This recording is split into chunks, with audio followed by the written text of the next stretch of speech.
Thank you. You ain't living, and you're just spending your life waiting on the right time. I love those lyrics because they're so true. We're going to talk about making some changes in our lives today and how we can do that. So first of all, I've got a quiz for you. See if this works this time. We'll see what happened in the first service. What time is it right now in this present moment, right here?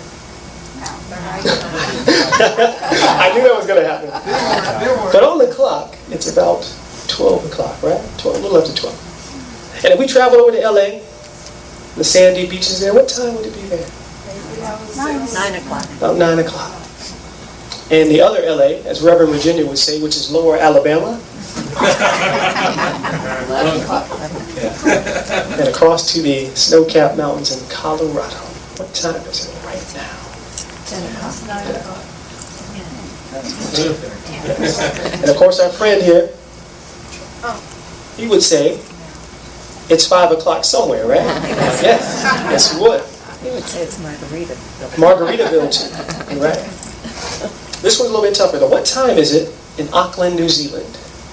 Right now, in this present moment. 12. Is it 12? It's 16 hours ahead. It's about 4 a.m. on Monday morning, a little after 4 a.m. So if I picked up my phone and I called my friend Liam in Auckland, well, first of all, he wouldn't be happy that I called him at 4 a.m. But if I did, his clock would say 4 a.m., mine says 12. Which clock is right? They're both right. Or we could say neither, because the time is always now. Time is always now.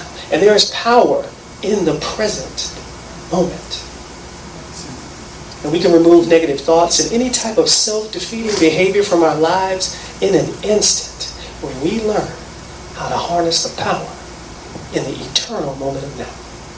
And today, I'm going to share with you my story, how I was able to use that power to change my life. I'm going to share with you what the scriptures talk about time in the present moment, and also how you can make changes in your life as well by utilizing that power in the present moment. So for me, my story begins back when I was in college. I was a freshman at 17 years old at Hillsborough Community College right here in Tampa. I was on the basketball team.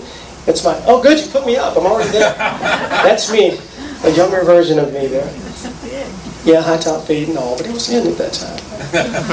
So I was a freshman on the basketball team. I was driving my first car, which is a 1971 Datsun 510. I loved the car.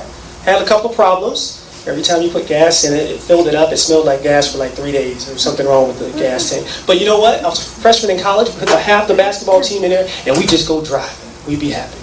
Go for 3 weeks on 1 tank of gas. It was awesome. But as I started my college career, some of the guys that I hung around were 21 years old, almost all of them. I was 17 and they were 21, so they had a huge impact on my life at that time. And so how I got introduced to college, and they introduced me to that life. And we did a lot of partying, we did a lot of drinking. And that's how I was introduced to college. And I quickly began to equate the only way of having a good time was to drink. That was it. And as I moved through those college years, now needless to say, our basketball team wasn't that good.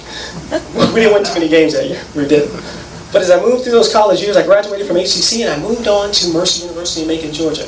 But I continued the same self-defeating habits.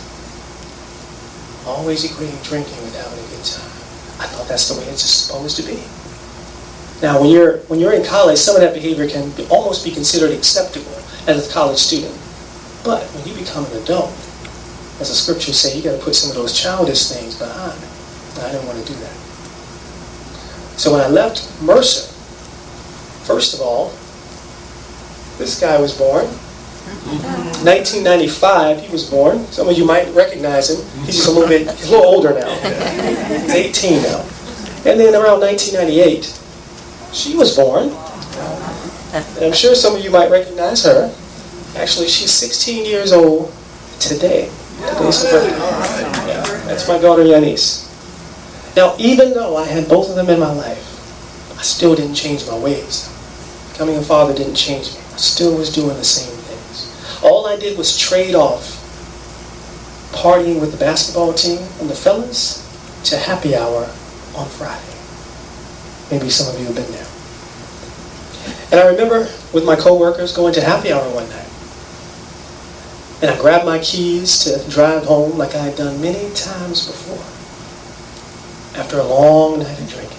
So about 2:30 in the morning, I grab my keys, I jump in the car, and I'm driving home on 275 South. About 65 miles an hour, and I'm just driving, and I begin to feel sleepy. And I fell asleep at the wheel, crossed over 3 lanes of traffic, and crashed into the median. Now when I awoke, the airbag had deployed, and there was smoke all over the car, and there were people standing on the outside of the car, but I didn't know where they had come from. Turns out afterwards I found out that they were behind me, and they saw me just drift off to the side and crash. And so they wanted to see if I was okay. When the state trooper arrived, he told me had I not had my seatbelt on, I would have gone straight through the windshield. And I could have died that night. All because of my addiction to alcohol. But of course, I still had my excuses.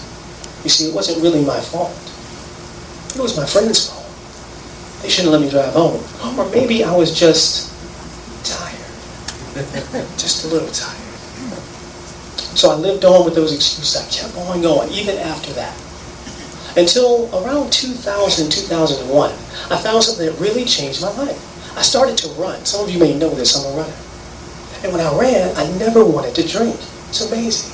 And I remember reading from Dr. Wayne Dyer, he said, when you feel good, it's like saying you feel God. And so I knew when I ran, I felt God. So I never wanted to drink. I felt so good that I decided to run the New York City Marathon. And I did just that. I trained for 5 months here in Tampa and didn't drink one time. Felt so good. And I found myself standing on the New York City Marathon, getting ready to start, with 30,000 of my closest friends. And we get ready to take off over the Verrazano Bridge, and that's what it looks like. It's literally a sea of people going across the bridge. I was there in 2003. I did that race. And when they start the race, they start playing that song. Start spreading the news. I'm leaving today. I want to be a part of it. New York, New York. Yeah. And we're running over the bridge, and I'm just traversing through every borough of New York City, and I feel so good. I'm feeling God, and I just know I've got this under control. As I end up in Central Park, as we finish the race, and they drape that medal around my neck, and they wrap me in a blanket, and I feel like, yes, I got it under control. But guess what I did right after crossing the finish line? Went out and had a drink. That's the A train, and I took that to the first bar I could find to go have another drink. I went right back to my old ways. You see, the addiction still had its control on me. So I came back to Tampa and I lived that way for years. The same way over and over. As a matter of fact, I had an excuse for every single day. Some of you might have heard some of them before. Let's see, Monday was Monday Night Football. Well, there's a reason. Then you got Tuesday, that's Tuesday night at the club. There's another reason.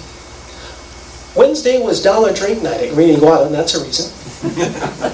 Thursday's Thursday Night Football. That's definitely a reason. Now you're on Friday, and well, that's happy hour. There's another reason. Then you get to Saturday. Well, that's everybody goes out on Saturday, right?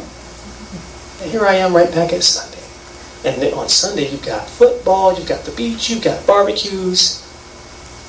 Every single day, I had an excuse to go out and drink. See, the addiction was controlling my life. And I stayed that way for a few more years until I picked up a book that completely changed my life forever. I want to share with you what that book is. Thank you. It's already up there. It's called Excuses to Be Gone. Dr. Wayne Dyer. Some of you may know Dr. Wayne Dyer. I was introduced to him. Whoa, probably stuff. I saw him on TV before. This is the first time I saw him. And he was speaking, but I didn't know really what he was about. I didn't have the experience of unity at the time. But whatever he said, it was resonating with me. And I'm like, man, I like this guy. So when I saw his book, I said, I got to read it because I know that I have to make changes in my life. And it's talking about excuses be gone. Well, I got some excuses that need to be gone. So that's why I did it. And here's the passage that I read that completely changed my life. Our relationship to the present moment defines our relationship to life itself. So if your head is filled with frustrating or angry thoughts about what isn't happening or the way the world looks to you, you're not going to have a very good relationship with life. Yet a dysfunctional relationship with life is really nothing more than a dysfunctional relationship with the present moment. Again, life only gets lived in the now. All we get is now, now, now. When I read that passage, I decided that day I would never have a drink again. And that was 5 years ago. And I haven't had a drink since. Thank you. Thank you. I say that not for applause. I say that for this. To realize, I realize in that present moment, that time, I said, I have the power within me to change my life. When I recognize that power in that present moment. And the first thing I wanted to do is I said, I've got to share this with people. Because if it can change my life, it can change someone else's life. So what I do, I go to the Bible because I've been a student of the Bible since I was, well, as long as I can remember. So I said, where in the Bible can I learn about this? What does it say about it? So, Amanda, can you put that up? Yes. It's Ecclesiastes 3:1-8. It's always intrigued me, this part of the Bible. It's a time and a place for everything under the heavens. And to understand this passage, we've got to understand our relationship to the present moment. Our relationship to the now. The now has nothing to do with that clock on the wall. It has nothing to do with the watch that you wear on your wrist. It's completely outside of time. It's always in motion. You can't stamp it and say, this is now. You have to move with it. And when you understand that, then you look at the passage and what the writer is saying. He's not being prescriptive, he's being descriptive. He's not saying, here's the time to do this and here's the time to do this. What the writer is saying is, all of these things happen. And they all happen now. And when you look at Ecclesiastes 3:1-8, all of the things that it talks about in there, they all happen right now in our world. So the question isn't, are they going to happen or when are they going to happen? The question is, what are we going to do about it? See, our lives are determined not by what happens, but what we do about what happens. It's our choices. That's what makes the difference. I love the way Dr. Michael Bernard Beckman put it. He said that a story shouldn't begin with once upon a time. It should begin with once upon a choice. That's how a story should begin, because our lives are all about our choices. So the question is, what can we do? How can we harness this power? How can we release those negative thoughts? How can we remove those self-defeating behaviors from our lives? And I want you to do this. When you think of the word now, think of it this way. When you think of in, think of new. You get the opportunity to become new every single day. As a matter of fact, every single present moment. You know, your bodies are becoming new all the time. The outer layer of your skin is called the epidermis. You know where it replaces itself every 35 days? You have a totally new layer of skin every 35 days. As you sit here, 50,000 cells just died in your body and replaced by 50,000 more cells. It happens every 3 seconds of your existence. I run marathons and I get tired just thinking about that. Your body's doing some amazing things. It is. You're becoming new in your body. It's time to become new in your mind and in your spirit.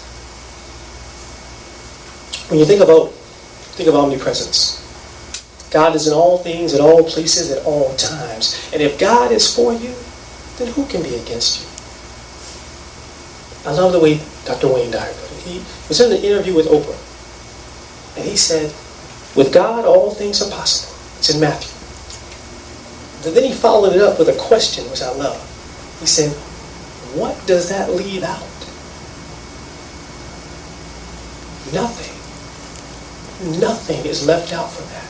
So that means if you want to change your life, if there's anything that you want to remove from your life, you can do that. You can achieve it. And you can do it now. You have that a power within you to do that. And finally, when you think of W, think of work. Because yes, you've got to put in your part. You've got to do something too. You've got to move to get the universe to move too. We have a saying as runners, we say, if it doesn't challenge you, it doesn't change you. I believe that to be true. I'm getting ready to run a marathon in December. I've got to challenge myself. The next 4 months is going to be a lot of running, a lot of hard work put in so I can make it to that 26.2 mile journey that I'm going to do in December. They say the hammer of persistence drives the nail of success. You've got to put in some work. And when you start to move, then the universe starts to move with you. And the right people show up at the right place at the right time, which is now. So yes, you can. You can remove any negative thought from your life, any type of self-defeating behavior from your lives in an instant. When you learn how to harness that power in the eternal moment of now.